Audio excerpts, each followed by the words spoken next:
Ngayon ay gagawa naman tayo ng Learner's Daily Schedule na interactive na maisasend natin sa ating mga students para guided sila kung ano ang gagawin nila sa bawat araw. Ito yung ginawa ko, papakita ko sa inyo. So, good for 1 day pa lang to.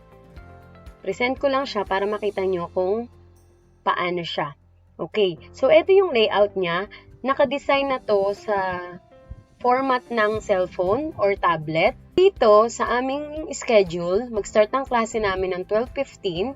So, nandito na yung gagawin ng bata. Okay, so magmo-module siya. So, pag kinlik niya to, malilink na siya. Ayan, sa aming Google Classroom kung saan ko in-upload yung module. Okay. Tapos na siyang mag-module, meron naman din siya ditong sasagutan ng worksheet. Ang worksheet din na yan, ay naka-upload rin yan dito sa aming Google Classroom. Ayan, so nakalink din siya dyan. Kiklik lang nila to. Hindi pa kasi siya na-open kasi naka-schedule pa siya for October 19 yung ginawa ko kasi hindi pa naman nag-start ang klase. Okay? So, etong online worksheet na to, kung napanood mo yung video ko on how to make online worksheet, eto siya. So, ililink ko na lang yun sa description box para malaman nyo kung paano. Okay? Balik tayo dito. Then, next subject namin ay math. Dito, makikita niya to, ibig sabihin nito, meron siyang panunuorin na video lesson. So, click niya lang to. Malilink na siya kung saan ko in-upload yung aking video lesson. Ayan. Okay? Tapos, after niya mapanood yan, magmo-module siya ulit. Click niya lang to. Mapupunta ulit siya doon sa location na pinag-uploadan ko. Okay? So, after niyan ulit, worksheet ulit. Ayan lang.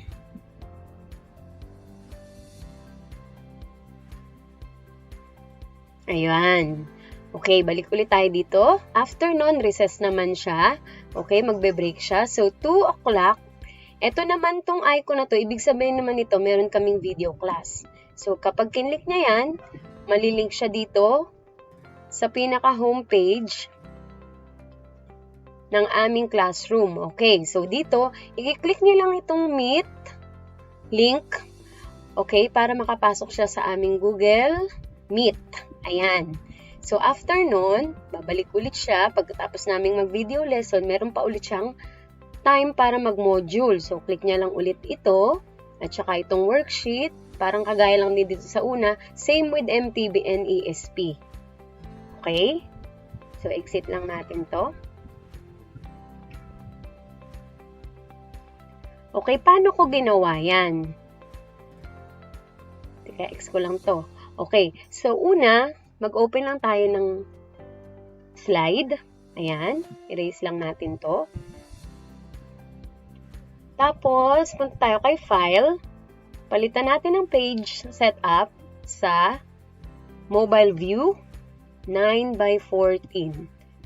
Yung iba 9:16 eh. Pero kasi naiiba yung size niya. So, dito na lang tayo sa 9:14 para kahit bitin, safe naman siya sa size. Tapos, palitan ko yung background. Ito na lang. Okay, so ito yung background. Tapos, mag-i-insert lang ako ng shape para dun sa mga ilalagay kong text. Kunwari ito, lagay ko, daily schedule. Lakihan ko lang siya.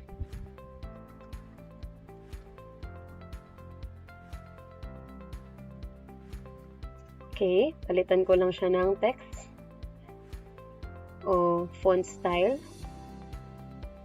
Ayan, i-center ko lang siya.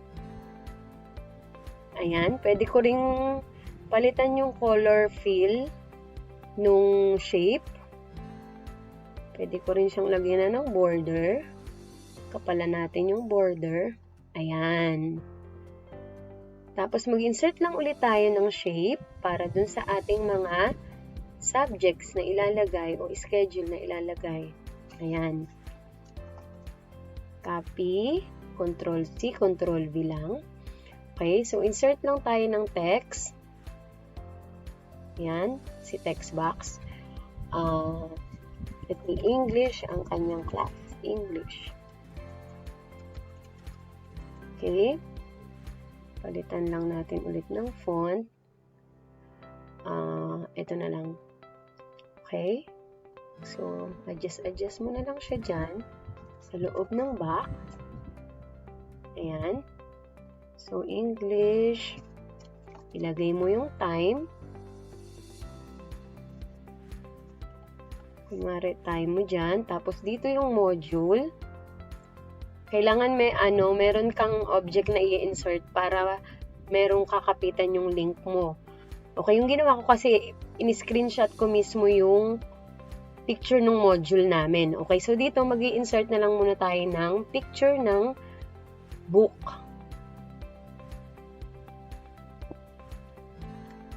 Okay. Ito na lang.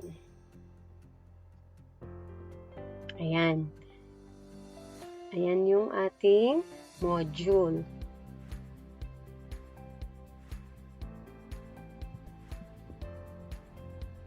Okay. Copy lang natin ulit itong text. Oh, hindi siya. Yung text. Okay. Tapos, lagay mo lang dyan ulit module. Tsaka kung anong page yung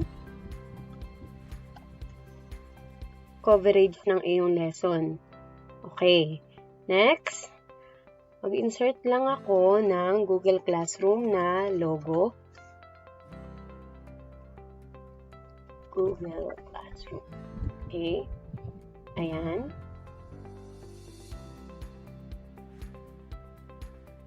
Ayan.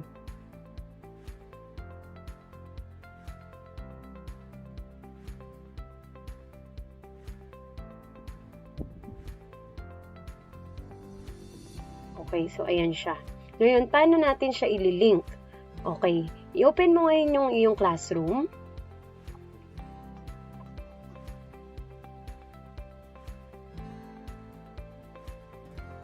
Wait lang natin, medyo mabagal talaga. Okay, ngayon open mo yung classroom mo. Ayan. Wala pala akong English. Palitan natin to ng mape na lang, mape. Ayan. Okay, so ngayon ililink na natin siya sa ating class. Okay, dito sa class mo, mag-upload ka dyan. Kunwari, upload mo dito yung module mo. Okay, so material. Tapos, maglagay ka lang dyan. Kunwari, module. Week 1. Okay, tapos add mo lang. Kunin mo yung file mo. Kung nasaan yung file mo. Okay. So, ako, kukunin ko sa ano na lang, sa aking computer. Okay.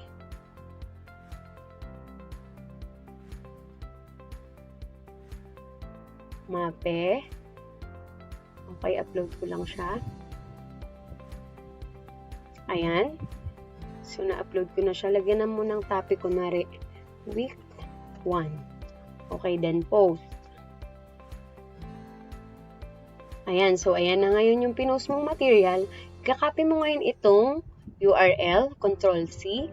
Balik ka dito sa iyong slide. Tapos, click mo tong module. Insert. Link. Tapos, paste mo siya dyan. Apply. So, ayan. Tapos naman, kapag naman itong worksheet, okay, balik tayo dito sa ating classroom. So, create ulit tayo. Quiz assignment. Okay, kunwari, worksheet 1. Wait, okay, so add lang natin dyan. Hanap tayo ng file. Baka meron tayo dito.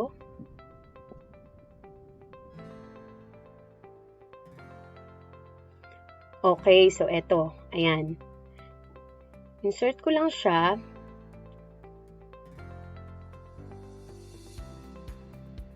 Okay, tapos dito, alisin natin to. Tapos dito, gagawin mo siya dito na make a copy for each student. Ayan, tapos dito, topic. Yan, week 1 ulit. Lagyan mo ng due date kung gusto mo. Lagyan mo rin ng points kung ilan ang points na gusto mo. Okay? Tapos kapag okay ka na, assign mo na siya.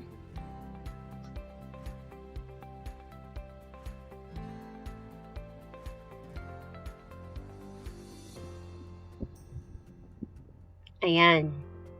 So, na-assign na siya. Kopyahin mo lang ulit itong URL, yung link, Ctrl+C. Balik ka ulit dito. Click mo lang ulit ito. Insert, link, Ctrl+V, paste, apply.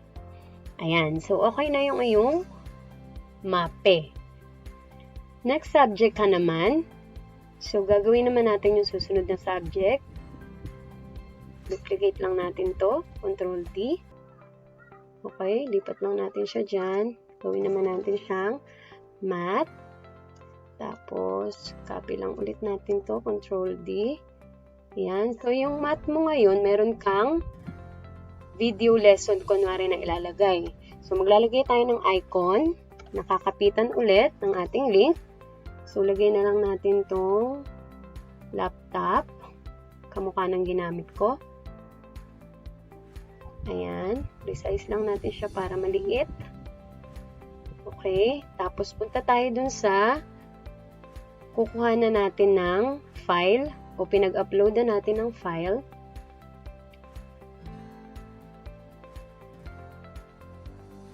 Okay. Ito yung sa akin. Copy ko lang to. Ctrl+C. Balik ako dito. Ayan. Naka-highlight na siya. Insert. Link. Paste, apply. Ayan. So, okay na siya. Tapos, magmo-module pa ulit siya. Copy ko na lang to.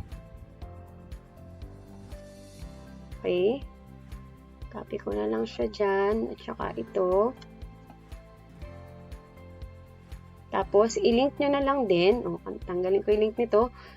Kamukha nung ginawa lang natin kanina, ganun lang ulit yung gagawin nyo. Okay. Same with worksheet.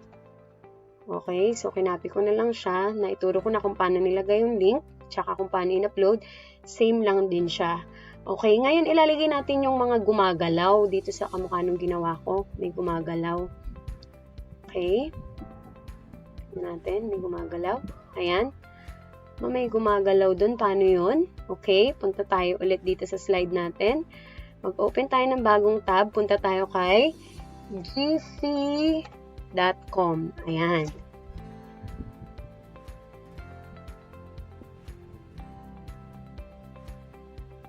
Wait lang natin si Gphy. Okay. Type lang natin schedule. Schedule. Okay. Tapos click natin to sa stickers.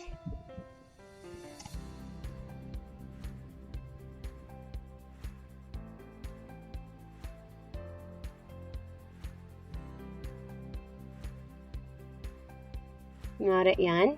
Ito si copy link. Etong nasa gitna. Copy. Balik tayo dito sa slide. Insert. Image. By URL. Tapos paste. Insert.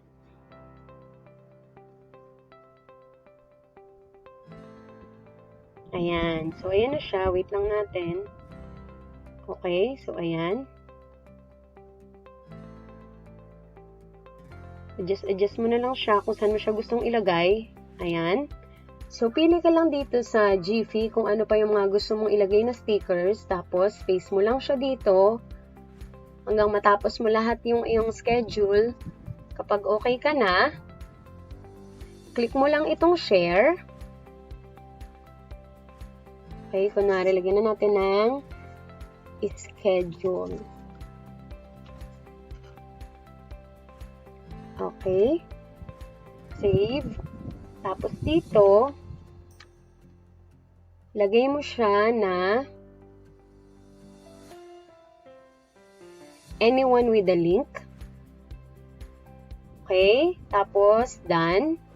Kakopy mo lang tong nandito sa taas. Tapos, siya nang isesend mo sa iyong mga estudyante. So, ma-open na niya yan at malilink na rin siya kung ano ang gagawin niya sa bawat araw. So, yun lang. kung may natutunan ka sa video ko, paki-like naman.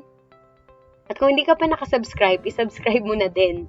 Idamay mo na din yung bell para ma-notify ka kapag may bago akong video upload. Thank you!